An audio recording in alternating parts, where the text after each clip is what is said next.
Now we're going to look at placement for your picking hand. Now for this we need the classic karate chop shape. As you can see here, from the tip of my elbow to the tip of my fingers, I'm trying to make as straight a line as possible. Now if we turn to the guitar, where we're going to place this is in the middle of this upper bout here, down to the middle of the strings between the end of the neck and the bridge. If we just imagine a diagonal line across there, that's where the hand and the arm is going to go. You'll notice the heel of my hand ends up just on the edge of the bridge there. So if I just do that, okay, just pick the guitar up into position. Now what this has done is I'm now trapping the guitar between my forearm and my rib cage, and also the palm of my hand is now facing the strings, so that my pick in this case, or my fingers, whichever you prefer, are immediately facing the strings. I've not got to do anything odd with the joint of my wrist to get this in position. Sometimes I see beginners doing that. Raises your shoulder, it puts a kink in your wrist, it's not going to be very comfortable, and ultimately it's not particularly good for you. So again, keeping it as straight as possible. By trapping your arm against the guitar, it forces you to limit your movements. A lot of beginners tend to steer from their elbow, which makes all of their movements very exaggerated.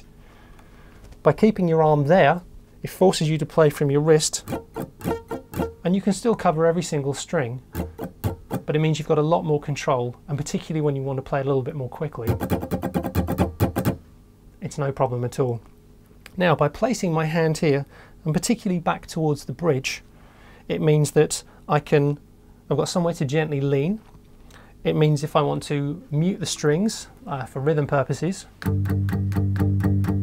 it's very easy to do. This part of my hand here, just very gently sitting just in front of the saddles of the bridge here, like so, like that. It also means if I wish to play one of the higher strings, I'm damping the lower strings. The strings all pass through the bridge, so when you strike one, you can send vibration through the entire bridge, which can make the other strings start ringing out, particularly under high volume or distortion.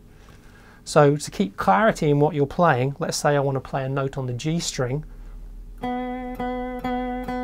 Whilst I'm doing that, I'm gently resting this part of my hand on the bass strings here, which prevents them from ringing off. And finally, when I want to stop all of the strings, this side of my hand, I just gently drop it down, don't have to slam it, just gently drop it, and everything stops. And as you can see, it all happens in an instant.